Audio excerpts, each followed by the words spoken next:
राम राम। ओम नमः शिवाय। कहते भगवान शिव जिसको देने पे आते हैं तो फिर वो देखते नहीं, क्योंकि सबसे भोले भगवान हैं। काशी में एक ब्राह्मण थे, भगवान शिव के अनन्य भक्त थे। भगवान शिव की बहुत पूजा करते थे काशी के, लेकिन दूसरे नगर में जाकर रहने लगे थे, क्योंकि उनके मन में यही था कि यहाँ इतने ब्राह्मण हैं तो मेरी आजीविका सही नहीं चलती, कहीं दूसरे नगर में जाऊंगा तो वहाँ मेरी जीविका बिल्कुल सही हो जाएगी। लेकिन भगवान शिव की इतनी भक्ति करते थे, उनके मन में भगवान शिव के लिए इतना प्रेम था, लेकिन एक बात से दुखी थे कि उनकी कोई संतान नहीं थी। उन्होंने भगवान शिव की घोर भक्ति की। भगवान शिव प्रसन्न हो गए, बोले क्या चाहते हो? उस भक्त ने कहा, हे प्रभु, एक संतान चाहता हूं, एक पुत्र चाहता हूं। भगवान शिव ने कहा, पुत्र चाहिए या कुपुत्र चाहिए? उन्होंने कहा, मैं अर्थ नहीं समझा। कह रहे, पुत्र वो होगा जिसकी आयु केवल 5 वर्ष होगी, लेकिन गुणों से समृद्ध होगा, पूरे संसार में तुम्हारा नाम फैलाएगा। और कुपुत्र वो होगा जिसकी आयु 100 वर्ष होगी, लेकिन तुम्हारे नाम को डुबो देगा और किसी कार्य का नहीं रहेगा। उस ब्राह्मण देवता ने कहा, क्योंकि वो ज्ञानी थे, उन्होंने कहा, ठीक है प्रभु, मुझे 5 वर्ष की आयु वाला पुत्र ही दे दीजिए। भगवान शिव ने तथास्तु कहा। 1 वर्ष पश्चात उन ब्राह्मण देवता को पुत्र की प्राप्ति हुई। बहुत उत्सव होने लगा, लेकिन ब्राह्मण देवता के मन में था कि इस पुत्र की आयु केवल 5 वर्ष है। वो बालक जब जन्म लिया, उस बालक ने, वो रोया नहीं, उसके मुख से श्लोक निकल रहे थे। इतना ज्ञानी बालक था। जैसे जैसे वर्ष बीतने लगे, उस ब्राह्मण देवता की चिंता भी बहुत बढ़ने लगी। जब 5 वर्ष बीतने में केवल 3 माह बाकी रह गए, तो उनको एक साधु मिले। उस साधु ने कहा कि अगर तुम्हारे पुत्र को कोई सिद्ध योगी, कोई सिद्ध साधु मिल जाए और उनका आशीर्वाद मिल जाए, तो हो सकता है उसकी आयु बढ़ जाए।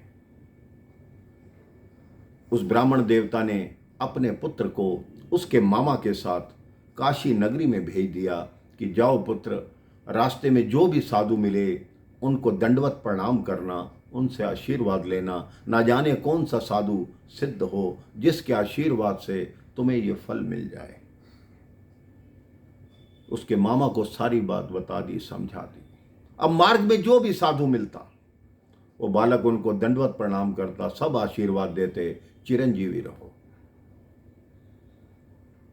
अब करते करते वो दिन निकट आ गया, केवल 3 दिन शेष रह गए उस बालक की आयु के 5 वर्ष पूर्ण होने में। वो नदी किनारे दोनों मामा भांजा बैठे थे। उस बच्चे की किस्मत देखो, उधर से ही सप्तऋषि निकल रहे थे।